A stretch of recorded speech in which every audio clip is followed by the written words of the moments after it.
Laurel. Da da na na da na na. It was something just like this. That was the intro, everyone. My Please intro was better. don't make that the intro, please. Hello, everyone. It's time for the third episode of The Cheapest Podcast, starring me, Max, or the one and only, or for now, Cheapest Critic. I'm with Madison. And Justin. You sound so unenthusiastic. Like, I mean, it's gonna be better than me saying. Because we still have the Fonzie side boob hour. That's What? not a thing. That's not going to be a thing. What are you talking That's about? a Family Guy reference. Oh, though there is a new Ted trailer that came out today for the prequel. But anyway, it's time for our third episode. This might be the finale to the first era of The Cheapest Podcast. It did not last very long because we have had some creative differences. Let's start with our first segment, the music segment. It's finale. This is our top 10. And number 10, we got Last Night by Morgan Wallen coming back into the top 10. We all love this song. Oh, yeah. Number 9 is Sure. Thinking About Me by Morgan Wallen, also coming back to the top 10. Number 8 is Fast Car by Luke Combs, also coming back into the top 10. Number 7 is Now and Then by the Beatles, the first Beatles song to be in the top 10 since 1996. Number 6, coming back into the top 10, is I Remember Everything by Zach Bryan and Casey Musgraves. Number 5 is another new debut, Standing Next to You by Jungkook. Number 4 is Snooze, up from 8. Is It Over Now? Taylor's version, down from 1. And Cruel Summer. Hooray, we replaced Taylor Swift with Taylor Swift. We got a couple of drops. Slut by Taylor Swift goes from number 3 to 31. Good. And Now We Don't Talk, Taylor's version from the vault, goes from number 2 to number 12. Obviously, all the rest of the drops Taylor Swift, which brings us to our dropouts due to Taylor Swift's. A couple notable stuff. The Halloween music is gone and Mr. Take Your Bitch is also out despite Mariah the Taylor. Carey is currently defrosting. Yes, she would have recharted if she went above 25, but she's in the 30s, so her dominance will have to come later. So how are you guys feeling about all this activity? It's good that Taylor is no longer dominating as much as she was. I disagree. Yeah, well, you dick ride Taylor Swift, so that's not a surprise. Okay. It's good that... Wait, which one did you say fell off? Aside from... Mr. Take Your Bitch? Ugh. No, aside from that. The Halloween music? Although I will say it is kind of crazy that it dropped off within 1 week of it being on the chart. Yes. I mean, that's what happens. It's not like the Christmas music. Christmas lasts through the entirety of December and end of Thanksgiving. Like, the Christmas music dominates for a whole month on the charts and nothing happens. Halloween, people just don't feel Halloween the same, which I know is a bummer for you. So we've talked outside of the show. I realized that Justin hates Christmas, which is going to make December, when we talk about Christmas films, probably a fun adventure. I can't wait to recommend Jim Carrey's Grinch. No, Jim Carrey's A Christmas Carol. Oh dear. Most definitely. You can recommend Will be. that. I will be. Every single week of December I will be until it gets chosen. The wheel will have to decide. God. If it doesn't happen in 4 spins, It's not rigged. I'm going to be questioning I it. can't rig it. It's a public domain website. Even though I see you physically putting the names in and spinning the wheel, I think there's something afoot there. If it doesn't get I chosen. manually type in the code. The code. like a Atari game. Up, up, down, down. When we get to Christmas time, I'm going to be recommending Elf. Okay. This is how it Well, landed fair. on Llamageddon the first time. I think It didn't land on Llamageddon. it didn't. I originally wanted us to rotate our recommendations. However, I like chaos, and I like arguments, and I like confusion. So I think this was a more fun alternative, and we got some drama out of it already. But the first episode with Earwig and the Witch, thank God didn't get picked. I still put that Studio Ghibli option, so that's gonna be there until we get to The Boy and Huron, unless we decide to watch that in theaters.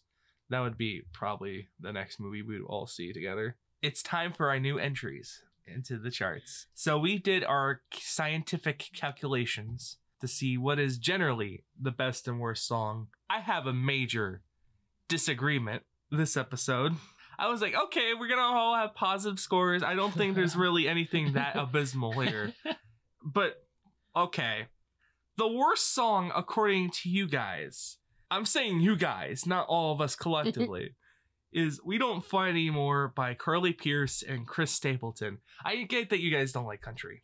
I understand it. You know, I think this is a nuanced story with two great performers. You made a face after I said nuanced story. Yeah. It's a breakup. It's pretty. No, there's no nuance there.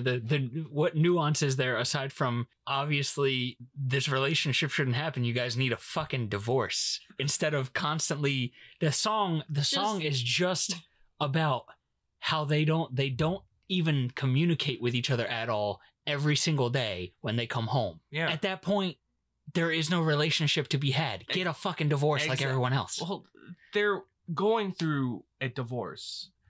That's the point of the song. They're breaking up. Their relationship is falling apart. They don't even mention that they're breaking up, though.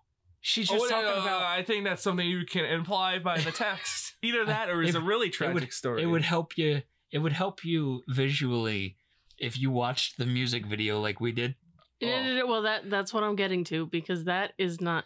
I did not watch the music video. The actual music, then this is why there is a disagreement here, because you're judging my the gripe visuals. is not with the music itself. The music itself is probably about a 5 to me. Very typical. Oh, man.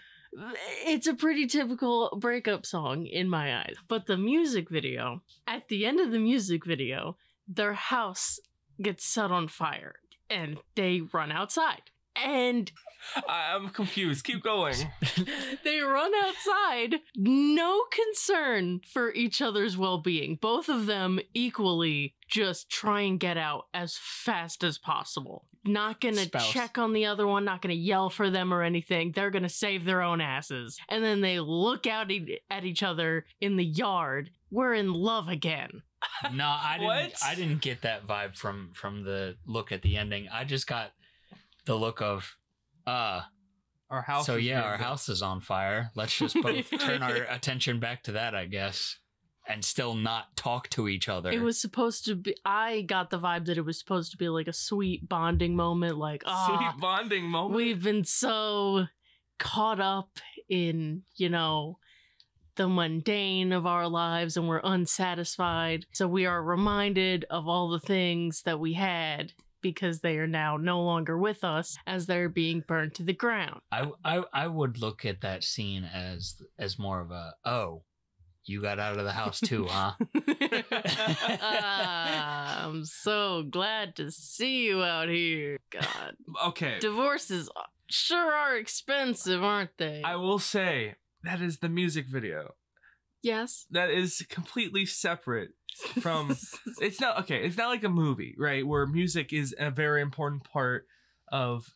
Most of the time you can't watch a movie without the visuals, or you can't watch a movie without the sound. I guess it could be possible, but at the same time it's part of the experience. Deaf people exist, man. But I know, but like the song is meant to be played audio, like with the audio. The music video is supplementary. I would argue that generally your music video should be made to evoke the message of your song. What's your point? So the point being, if we're going based off of that, there are two people that are married, have no communication, sleep in the same bed every night without talking to each other. And guess what? They don't even communicate in the yard. They just stare at it. They haven't even learned their lesson. But yeah, I love the song. Also, vocally, Carly Pierce and Chris Stapleton are some of the best country singers out there. You're shaking your head, but you just hate country. I hate country, and also Chris Stapleton. I would rather take the abrasive side of a sponge to my eardrums. I don't understand it, but let's agree to disagree. Time for our second lowest song.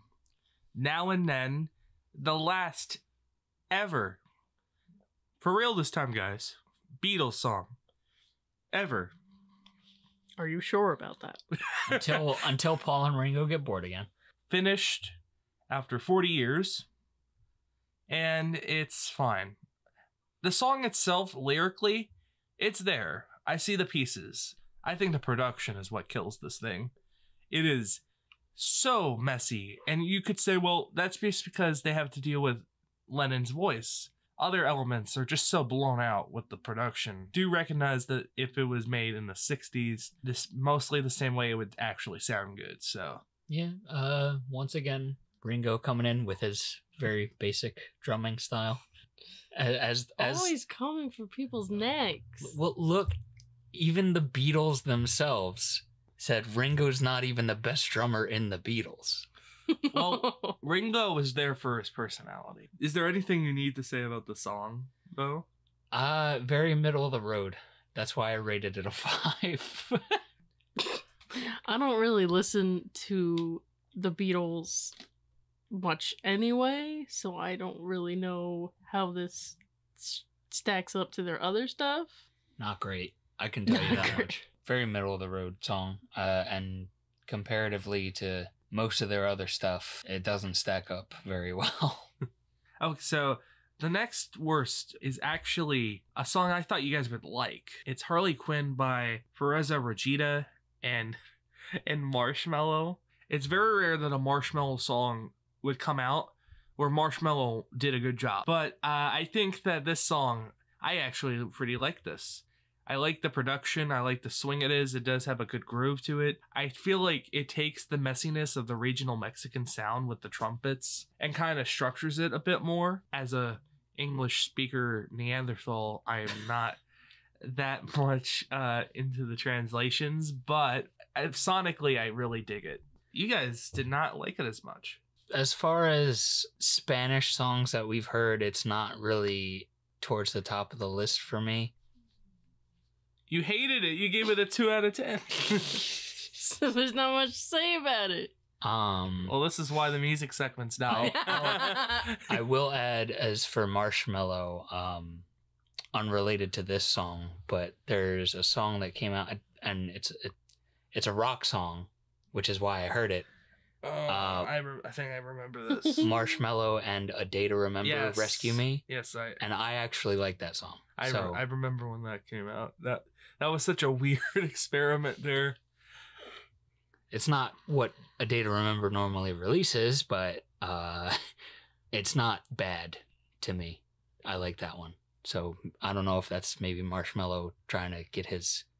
Marshmello has done comeback. A lot of interesting things. No, this is supposed to be Marshmello's comeback. He's been trying for a little bit. But yeah, I just don't like Marshmello. But this might be the best production Marshmello's ever had. And that might be saying something. But I think it worked. But clearly, you guys should not like it. Next on the list is Can't Catch Me Now from Hunger Games, a ballad of songbirds and snakes. Oh, well, I could have told you that. Well, thank you. Fucking love that book. And from the soundtrack from Olivia Rodrigo. This is not a typical Olivia Rodrigo song. This sounds very indie and alternative, and I actually really like that. She, in certain parts, she kind of sounded like she was going for a Billie Eilish sound, the way that her vocals harmonized with itself. But all in all, I still didn't really care much for it, and I guess that's just because I'm not really into Olivia Rodrigo's music. I don't know what else to say. Well, I'm saying that it's very different for her. Besides, like, a couple of songs from that first album that she had, I feel like this is a departure from that. Fun fact, by the way, a Hunger Games song has been a hit before. The Hanging Tree by Jennifer Lawrence was a hit song that was played on the radio Banger. in 2014. You remember when they turned it into like a trap remix when you would listen No. to the radio at night driving home? I do not remember that because I only heard it twice on the radio and it was weird. I'm like, wait, what? This is this is playing on the radio? This is not going to be doing that, I think, despite Olivia being a bigger music name. This is an interesting departure, and this probably fits in with the movie pretty well. It's based on what I know about the story. I might see that this weekend, so that could be fun. Hanging Tree. I would definitely love to see it on opening night. Oh, that's But- tonight. That's tonight. Never mind then. It's too late.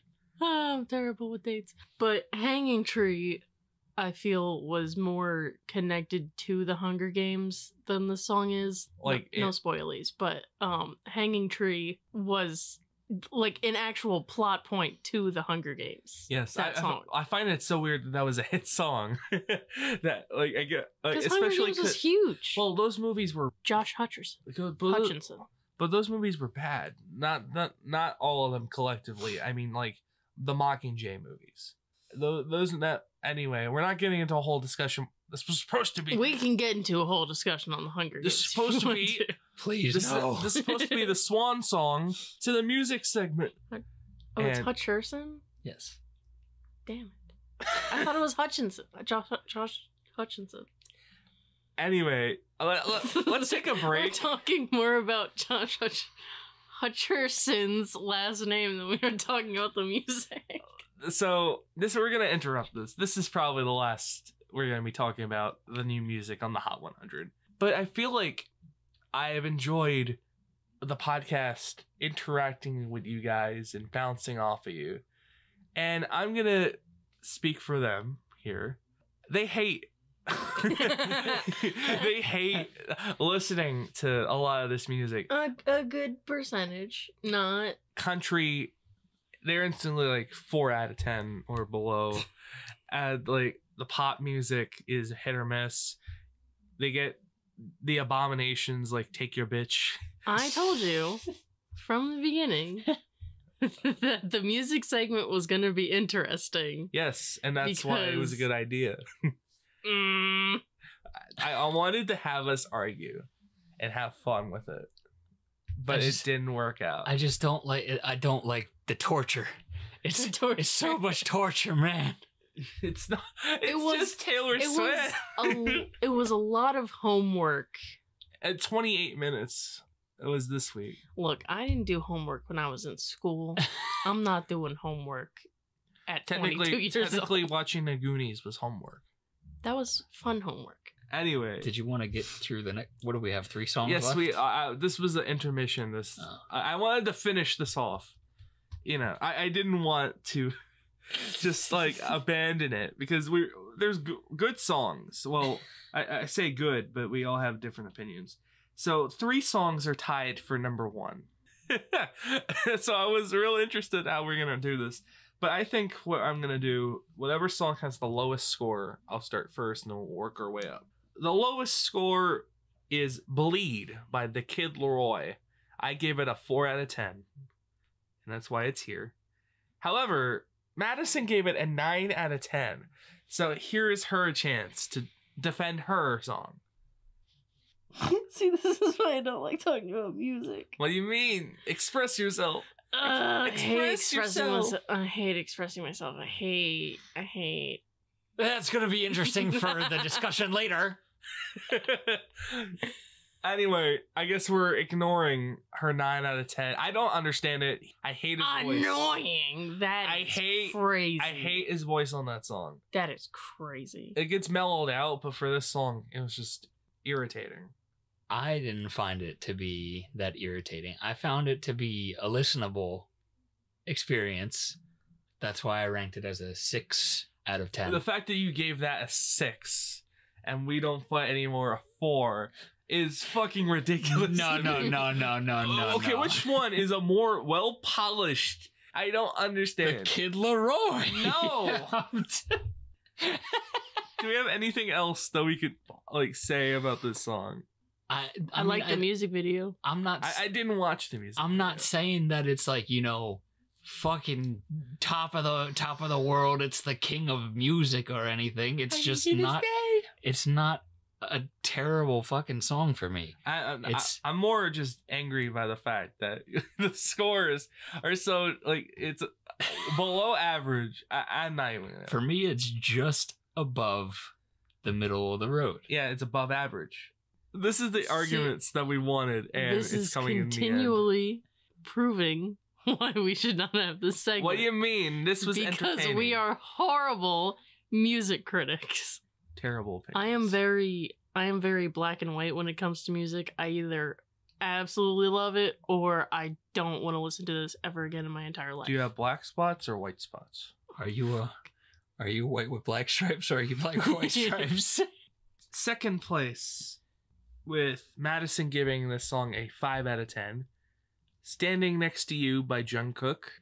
I actually like this song. I like how mostly the instrumental. The lyrics aren't really anything special. And I don't think it's as good as 3D. That had a lot more style and flair. Well produced, well balanced, disco throwback. It's fine for a radio song, but why didn't you like it?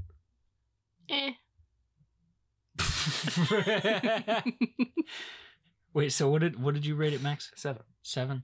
And I also gave it a 7. And I'm not sure. I don't remember what I rated 3D. You give it an 8. I gave 3D an 8. Which you hated the Jack Harlow part, so that really tells me that you really like Jungkook in the right circumstance. Because you also like that Kid Laroi song where he does the chorus. It was no, it wasn't last. It was the first episode. It's all kind of the I guess same. I'm a Jungkook stan. It's all kind of. You use the phone lit. Use the phone. Stop doing Family Guy references, Jesus Christ. Oh, this episode is a disaster. This is what I wanted. I'm saying Jungkook kind of just puts out the same sort of thing every time. I would disagree by his that solo statement. His solo work has pretty much been all the same for me. I can't compare 3D to this or even 7. Like I feel like they're all distinctly different. I would say that Jungkook is venturing out and doing his, he's going into his solo career kind of like the early stages of Timberlake. Yes. In a way. Yes. That's exactly like Timberlake is fucking sucking right now. And he's also a horrible person. Don't talk to me about Justin Timberlake right now because I'm in the middle of the Britney Spears audiobook and he's a piece of shit. But yes. Anyways. I find it crazy though. You were the biggest BTS stan I knew in high school. And you didn't know very many BTS stans because I was not that into it. There are BTS stans on Twitter right now. Yes, of course. Swatting somebody's house because they diss their bias. Yes. But yeah, I think that he has potential. That album just came out. I think Standing Next to You isn't the best song. I actually think 7 is also better. But number 1, because it averaged out, we got Cobra by Megan Thee Stallion.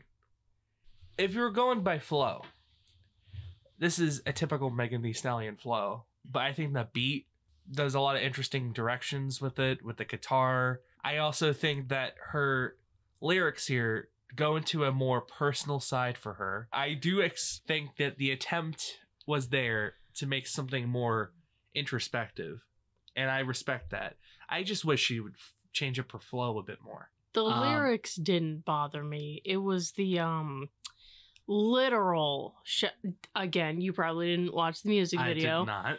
But in the music video, she not only has what I assume to be a CGI cobra shedding its skin, which was disgusting, but she also has herself shedding her own skin, and it comes off in sticky, gross patches, and I did not enjoy it. It was gross. Okay, so thankfully that does tell me that Cobra does deserve to be number 1 because you would have rated it higher. What did she give it? Honestly, Cobra would have been my favorite song of this week. So, Wait, was it my favorite song this week? No, it Oh was wait, no, Bleed. it was the other one. Okay, but you gave it a 7 with the music video. I'd put it up to an 8. Yeah. So for me, I don't really care for Megan Thee Stallion's music like whatsoever. I hated WAP.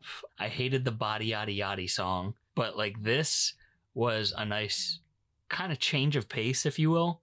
Loved the direction of the beat, and I thought her flow was pretty good. I thought the lyrics were decent. In my opinion, as much as she sings about coochie in her other songs, this one didn't have too many references to it, so it was definitely like a different, like I said, a change up out of the songs from her that I've listened to. This is my favorite so far. I actually think I was a little bit too harsh with the rating. I gave it a 6. I think it's better than that in retrospect about the whole lyrics. Again, I've listened to a lot more Megan Thee Stallion songs. She typically has this flow, and I wish she would experiment a bit more. But I guess that was Bongos was for with Cardi B. I'm probably, Bongos. aside from the 10-second clip I've heard from that song, I'm probably not going to listen to the rest of it. Bong. So yeah, that was the music this week. But do you think any of this will stick? The big new song next week is Jack Harlow. Cobra. No, I don't think that's sticking around. It's Damn. I think, and I would hope that the Jungkook song maybe has a chance. I don't think it has some streaming legs from what I can tell. It's probably not going to stick in the top 10. Oh no, the sales are already evaporating. Yeah. I think. So it looks like the big gainers are Harley Quinn. You guys didn't like it, and it looks like that's about it. Because the Kid Leroy song has the album, I believe, this week, so that probably is going up. But then, who knows? I'm gonna predict that the Jungkook song is gonna at least stay within the top 50 for the next week. I do think also that would probably be because 3D isn't working out either. 7 is the only song that's sticking or did stick from that because it had radio support come in slow, and the sales stuck for a little bit, so it could build up that momentum. I actually like Jungkook. Who would have known? I did not like BTS that much. I don't like BTS either. So. But I'll take him. If he wants to be the new Timberlake, just not be an asshole, that would be great.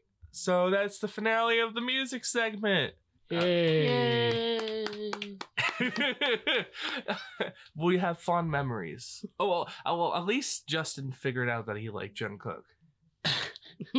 For the time one being. takeaway. Time for our news. Did you guys know that a new Garfield movie is coming out next year? Yay. It doesn't look good. No, it does not. So I like the bait and switch they do in the trailer though. Featuring my favorite voice actor, Chris Pratt. Crispy Rat. it's a me. It's a me, Garfield. No, the nice little bait and switch that they do in the trailer here, where they make Garfield look all cute and shit, and they got his hair. They like do the detailing on his little hairs when he's a kitten in the trailer, and then they hard cut to him as a fully grown cat, and he just looks like a blobby claymated mess. He looks absolutely terrible. And all the other characters have this high detailed fur texture, except for him. Granted, I will say, Garfield is the best looking character in this movie. Assets for like the eyes, because they want to make it more 2D. It doesn't work with the high fur textures. It's like clashing styles. So at least Garfield, it looks like one cohesive design. Baby Garfield, like the eyes look like they're just like added on like a pumpkin. Like one of those like yeah, stick-on. it does look like someone just kind of like glued googly eyes onto well animated Disney character. So speaking of Disney, the director of this movie is Mark Dindal.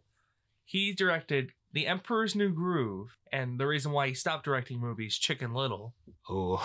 So Was Chicken Little a flop? it was not a box office flop, but it was horrible. Man, I had that VHS as a kid. I used to watch that movie like every weekend. Well, it was a ripoff of Shrek. Chicken Little, one of the worst Disney movies ever. But at least he's in Kingdom Hearts. Is he really? He's a character that you can summon in Kingdom Hearts Do you know which Garfield? one? Was it 3? 2. 2? That's literally 1 year after the movie came out. Garfield in Kingdom Hearts. No. Chicken Little. Garfield's a Nickelodeon All-Star Brawl. And Frank Welker voices him in that. Why couldn't... I'm not gonna... we all know why Chris Pratt's in this. There was not No. a single funny moment that I picked out It- from that entire trailer. Hey, guys. Really falls flat. You get it? Because he got kicked. He does a lot of kicking, so he got so kicked. Funny. He's a cat. He's got 9 lives. Ha ha ha. He's about to eat this lasagna in a very devious way. Oh, Kitten Garfield pops out of a lasagna. Hey guys, Garfield is fat. Laugh. That will get into fat characters when we talk about the Goonies later. Oh boy. Don't I jump got- ahead too quick. I'm not, but I'm just talking about fat people in media prior to 2010. We have some updates for the Coyote versus Acme story from last week where I called David Zaslav a fat pig. Deserved. So the movie has been saved because filmmakers actually started canceling their appointments with Warner Brothers. Because why make a whole movie only for it to be canceled? Not even because it's bad, but because the asshole in charge wants a tax break. So they canceled their meetings and they're shopping around because Warner Brothers doesn't want Looney Tunes? Why would we want Looney Tunes under our studio? It's not like we have been the only people distributing Warner Looney Tunes for years or anything. They haven't really done much with the property in a while, right? There's that 2D animated movie coming out next year, but they're also shopping that. They just don't like Looney Tunes. Is Space Jam Looney Tunes? Yes, but Oh, oh my yeah. god. I forgot that was even Space a Jam thing. 2 with Um, LeBron. I didn't watch it. Is that the reason why they hate Looney Tunes now? It's not because of the Looney Tunes, you fucking morons. The movie was shit. It was literally just an advertisement for your streaming service that you changed anyway and made worse by removing half your content. So David Zaslav, thankfully, people are fighting back, and even a House of Representative is going to investigate it because he compared it to burning down a house to get the insurance money. That is exactly what he did. He's already done it. So hopefully that investigation goes well because fuck David Zaslav and fuck Warner Brothers. And there's a rumor that he's intentionally making the worst decisions possible so he can sell the company for a lower price and he can still be rich. What rich people will do to make an extra buck, huh? Yeah, he's already got paid $340 million in 2 years, but whatever. But happy ending. A bunch of filmmakers have come out saying they've seen the movie, so we will see it at some point. Hopefully, I don't know who will release it. We'll still watch it. We'll watch it when it's released, and hopefully it's not a garbage fire, but we're gonna watch it either way. I feel like James Gunn won't let me down. I know he made Scooby-Doo, but that was one of the first movies he's ever made. Hey, are you saying that Scooby-Doo isn't a good movie? No, It is not but I will fight you the live right action now. Scooby-Doo movie. The live action Scooby-Doo movies are the best Scooby-Doo movies. what? Yes, they most certainly are. No, Are we gonna get into this? I will get into this. You know what? We'll one up you here. We'll one up you here. Impeccable casting. I will specifically write in my notes right now, and I will save the information that in the future, in a future episode, for the movie wheel, I will suggest Would you get a Scooby-Doo. security We'll have to do both a in one security episode. case for your fucking phone? We'll do both of the movies in one episode. Scooby-Doo 1 And 2. and 2. You could do it now. No. We already got our selections for today, which we'll talk about later. Learn some class. Later discussion. Learn okay? some class. Later discussion. Did you guys know? I was trying to figure out how to segue. Fun fact, Madison went viral because a child photo of her had a discovery to it. Yes, my mom was going through old childhood photos of our Disney trip in 2005 and came across a photo that previously, in the background, we had just thought, hey, that man really looks like George Lucas. And then my brother looked it up and found out that George Lucas was actually in Disney World the day that that picture was taken. So, it could very well be that that is George Lucas in the background. If you want to go look at the tweet for yourself, it's Mark V. Chase on Twitter, which is now known as X. Plug. And I am also plugging his YouTube channel. It is Tales from the Shelf, and that is Tales from the Shelf and on YouTube. He does, what does he review over there? Movies. Horror Movies. films. He does movie reviews? Yeah, mostly horror films, yes. But yeah, that was a fun... Because what was funny is that you were posting these pictures in our group chat, and I'm like, oh, well, that's funny. That's crazy. And then I go on X, and your brother posted it to his feed. I'm like, oh, so I'm seeing this. This went really viral. It went really well. The tweet has now seemingly plateaued at, what is it now? Oh, it's 7.4 million now. Earlier, I checked it earlier today, it was 7.2 million. So it is still slowly climbing. And I am now famous to 7.4 million people. I don't think that's not to be mean, but I don't think that's the part of the picture they're really looking at. Listen. Well, they were more focused, honestly, the comments that I saw were more focused on the fact that we got a picture with Brer Rabbit. I don't even know who that is. I was only here's the story. 4 when that picture was taken. So this is from a movie called Song of the South, a movie about happy slaves living their lives. Is that where that rabbit is from? And Uncle, I think his name is, I forget, it's Uncle something. I knew of Song of the South. Is that actually where that's from? I thought it was the Nesquik rabbit. No, Disney does not own the Nesquik rabbit. Let me find it. So the Uncle Remus. The picture that I am famous for forever is associated with a racist movie. And George Lucas. Oh my stardom. I apologize. I was 4 and I saw a giant rabbit that I liked. You went on the ride. The ride. I'm a criminal. The ride is now being made to Princess and the Frog. So yes, which I'm very excited for. I want to go back to Disney. I haven't been there since I was 10. Oh, also to mention, since posting the picture to Twitter, my brother all week has been being asked for interviews and such. Yesterday, he did a phone interview with somebody, pretty much just talking about the same thing that has already been said. But he's just doing it to get his internet or his YouTube channel out there. So that was the end of the news segment, everyone, for this week. Why you snap? I guess to signify a new segment. Well, thank you. We need you know how some podcasts have segment music? I did do that last week. Did you not listen to the podcast, or were you just like... Listen, I record this podcast, and then I put it out into the... you put it out into the universe, and it just kind of finds its way. We watched the most amazing fucking movie this week. You are not gonna believe what it is. You're gonna shit your pants! Oh my god. This is a train wreck, and I'm not talking about Amy Schumer's movie. Oh my god. Anyway, the movie for this week is The Goonies. So what do we think of The Goonies, everyone? Oh, it is one of...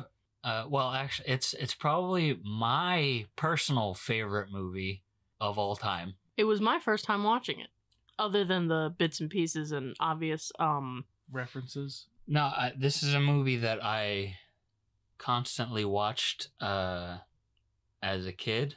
Watched it several times as a kid, and I enjoyed it thoroughly throughout my teenage years, all the way into adulthood. So it's just one that's stuck with me, that I still enjoy to this day. I don't ever get tired of it. I notice things as I get older about it. Like it's by no means a perfect film or anything like that. But it's still something that I hold dear to my heart, has a special place. This is a film directed by Richard Donner. If you don't know who that is, he started his career by directing The Omen, then Superman, which is pretty funny for what happens in the movie, and he would go on to direct most of the Lethal Weapons. What did Steven Spielberg do? He's producer. Okay. But you can feel the Spielberg influence right off the bat. This film captures that childhood imagination of those adventure serials, treasure hunting. So this movie is rated PG. I didn't keep close attention, but I definitely noticed every time that they said the word shit in the movie. And I think it was somewhere around 9 or 10 times that they said the word shit, which is very surprising. Because if you look at movies that are like, I think, what is it, PG-13 movies nowadays get like 2 shits or 3 shits. This is when the PG-13 rating was just being introduced because of Gremlins and Indiana Jones 2. 2 Spielberg movies, by the way, because those movies were PG, and the parents got so upset at the gore and violence that were in those movies. They're like, this movie's not appropriate for my 5-year-old child. So the MPAA introduced PG-13 after that. So I think they were still figuring it out. This shouldn't be PG-13. Children can handle some swears. I was more surprised by the hanging body in the first 5 minutes of the film. Turned out to be fake. I'll give them that. Much better than, it actually turning out to be a real fucking hanging body. Yeah, it was a guy playing dead. I'll give him that. But we do get a running gag with a body. Oh, yeah. Chunk was two separate traumatized throughout the entire film. I feel like the movie captures that whimsy. They had some Cyndi Lauper in there. You can't get more 80s than Cyndi Lauper. The music is really good, but we kind of open up being introduced to each of the core members of the they're not exactly kids. They're teenagers. They're kids. Pre-teens. The younger boys are 13 and 14. Oh, okay. And then the older brother and the Josh Brolin. Josh Brolin, Thanos. That's Josh. Yes.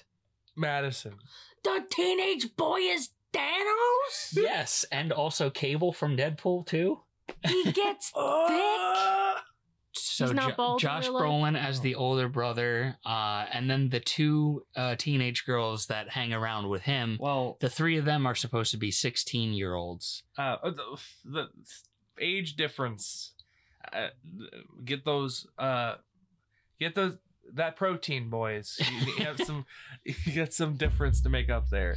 I feel like this group of children is fine.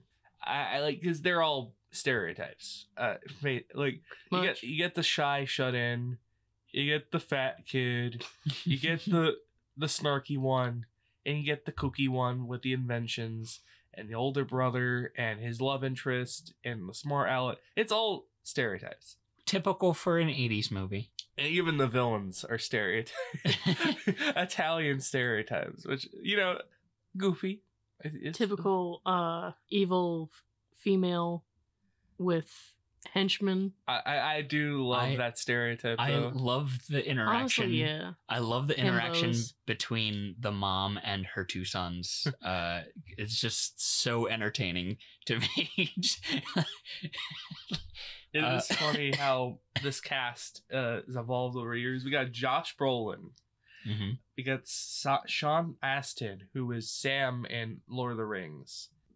Corey Feldman, who was in so much stuff in the 80s, like Friday the 13th and all this. And then we have Ke Huy Quan, who won an Oscar. He is an Oscar winner now. I enjoyed the atmosphere of the film. It wasn't taking itself too seriously. It's not the best aging movie of all time, in particular, The CGI. the green screen doesn't hold up well. Yes. Also, the character of Sloth, if we want to get into how he is treated. I mean, I guess it's a little progressive for the time, but at the same, like, I think that whole thing was kind of. He scared me. If I'll be honest. I don't. So, going off of what they say in the movie, we're led to believe that Sloth was not born that way. I missed that. Well, he got dropped. Yeah. So a couple times when she sings the Rockabye Baby song and she says fall, he gets horrible flashbacks all of a sudden and starts freaking out and starts touching his face, saying break and fall. And the mom just starts stammering. She's like, I only dropped you once, maybe twice. I do love the mom character.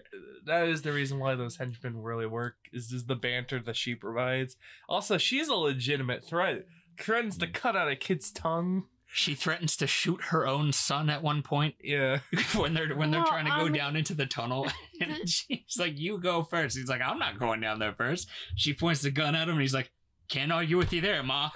Let's not talk about threat. Let's talk about what she did do. She locked her own son away because he was ugly after seemingly accidents, in quotes, the ugly, that she caused him by dropping him. Well, she's arrested by the end of the movie, so rightfully so.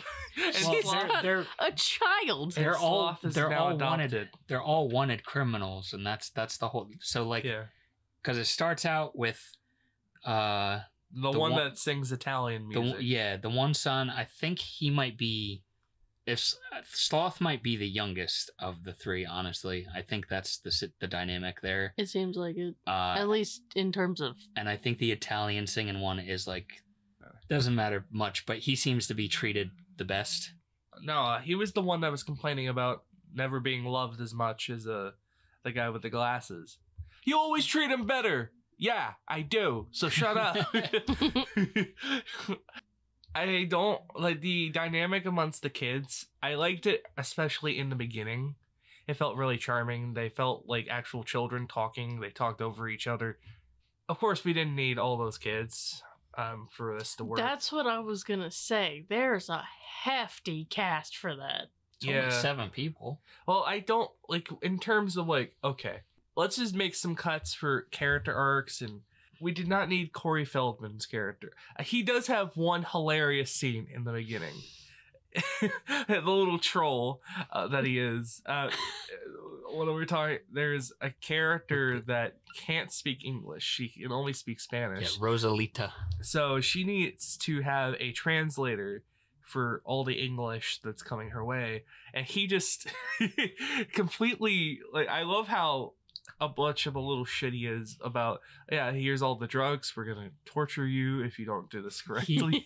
Because he knows, he does speak fluent Spanish, as he proves throughout the movie, so he knows exactly what he's saying to her as he translates. Let me just say, in 80s movie where a kid is claiming to know fluent Spanish and he's seemingly a shithead, I thought it was going to go in a little bit more of a racist direction, which I was pleasantly surprised. Yeah, she was thinking he was gonna put on like some sort of accent for the Spanish and stuff, but no, he speaks. I was ready for that. I also like, she isn't treated like a fool, Rosalita. She's just we're definitely on her side. Also, at the end she saves the day. And clutch MVP right there. she is a bit of comedic character though, because when they put up what she's saying, when she's like, "My God, I'm in a madhouse," I think her scenes are great. But I don't think Corey Feldman, you could have had someone else do that. I guess you do need, what is his name? Munch? what? Chunk? Chunk. You need him for the character arc. Yeah, with but him he's Sloth. he's the klutz of the group. He messes everything up. Yes. Like, I'm thinking, like, which characters, like, for emotional character arcs, and, like, which ones have notable scenes? I guess Kiwi You could have Kwan's had the older character. brother do that. Like, what does Kiwi Kwan actually do in this film? What is his name is Data. Yeah. What does he actually do? An Oh, He's inventor. He's the inventor. He's very much into spy movies. He messes with gadgets and gizmos. He loves James Bond. Yes, I know that because they played the James Bond theme when he was introduced. I'm saying though, for the story and like anything, like why is he in the movie? Why are the women like the girlfriend? He was my favorite character. He helps set up all the booby traps to make sure that the Fratellis don't get even closer to them. Like when he's crossing that log. Yeah, I know with the oil, but like I'm saying, you could cut some of these characters out. You didn't need the girl to have a sassy friend with her. Yes. I hated that fucking bitch. So here's the thing with that. Supposedly what's supposed to go on there is Mouth and her are supposed to like have a bit of a thing between each other, and that's why, you know, they're always constantly fighting because they secretly like each other. They're only like 2-year age difference because he's the oldest out of the 4 boys. So he's 14 and she's 16, but they like each other, and that's why they have that scene. That's why they have that scene. Annoying. We don't need that. That's why they have that scene at the end where they're like complimenting each other. Yes, that scene though was not worth listening to her for the entirety of that movie. Also, I have to say there was a really, really weird scene. In the Josh Brolin's character, the older brother, Brand, yeah. Brandon. He has a crush on this girl, and she has a deep crush with him. That subplot, especially since main character, his name is Mikey. Yeah. He kisses the crush in the dark, and he's like, Brand has braces. See, that's and they did absolutely nothing with that scene. It was just gross. so that's just supposed to be. That's supposed to just be like a little goof scene. Because, you know, she's trying to call out for Brand, expecting him to show up, and instead Brand is in the middle of taking a piss. So he tells his younger brother, Mikey, the exact terminology he says is "see what she's ragging about," which is not terminology that has aged too well. So Mikey goes to check it out. She specifically said that she's going to be waiting for Brand with her eyes closed, so she doesn't know who she's kissing. Let's just get tried. We did not need this in the movie.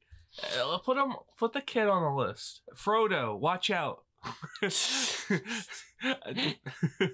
Watch out, Frodo. He's after you. At the end, when they're being interviewed. Oh, so are you going to talk about the octopus? Yes. So I was going to ask if you caught that. So that's a fun thing. If you have like the DVD, then there's deleted scenes, and there is a deleted scene with the octopus. I don't know why. I was so confused. Yeah, I know.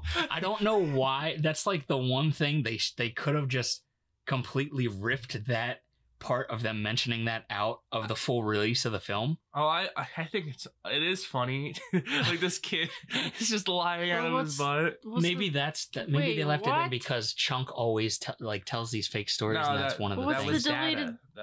Data says. What's the deleted scene? The octopus. They mention the octopus when they're getting interviewed by the news. And there was an actual octopus that shows up. Yeah, so there's a deleted scene where when they first come across the ship and they're sitting in the water, there is an octopus that tries to grab them in this deleted scene, and they have to like try and get away from this thing to get to the ship. It was a good decision to cut that scene. It's just, I found it like Wait, what? Did I miss something? Yeah, you think you missed something. You're like, what? When did that happen? It's not like Data was established as being a little trickster. I guess he was, but like not a little shit. But yeah, he lied at the end of the movie, I guess. And it's really contrived. This movie, it's very predictable and that sort of thing. I do like that sense, that tone, and that adventure, and that opening chase scene is fun. It's a very enjoyable experience. My favorite scene was at the end with Data reuniting with his dad, and you find out that he's also an inventor and loves gizmos and gadgets. You're gonna love Data. Bro, he's cute as shit. Yeah. We both started tearing up because Data's native tongue is Cantonese. Yeah. And so in Cantonese, he's so his dad's invention that he reveals is that he's got the camera that springs out from his waistband so that he can take a picture of his son and his wife together after being reunited. But it breaks and all the film comes out of the camera. So Data says in Cantonese, "Don't worry about it, Dad. You can't hug a photo." And then his dad says, "You're my greatest invention." That's the shit that'll bring you to tears, man. That was wholesome. This was probably a fun set if you were one of the kids. They all seemed like they were having a lot of fun. Of course, there's dated elements involving stereotypes. There's a lot of stereotypes in this. It's 80s. Such as Chunk It's only wanting food. Yeah. Because he I is wouldn't- fat. Well, and no, fat people only want food. That's not the only. He has that relationship with Sloth. he also had a relationship with Sloth. Like, if he was just there like to fart and like if this movie was made today, he would have been on the journey. He would have been voiced by James Corden, and, Oh! and he would have just been like, "Oh, where's the food?" It was about 75% where's the food, and then 25% where's Sloth. Look at all this For ice him. cream, guys. Yeah. I love the fact that he could fucking smell the ice cream. Okay. That- 70% looking for food, 25% looking for Sloth, and then 5%, I'm not even sure that math is correct, 5% hanging out with corpses. Was all of Chunk's character arc. I feel like that was fun. I do think that it was a sweet subplot for him and Sloth. I'm not sure about that particular depiction, but I feel like they did that as fine as they could in the 80s. Chunk is more egregious. It's a stiff. That was good.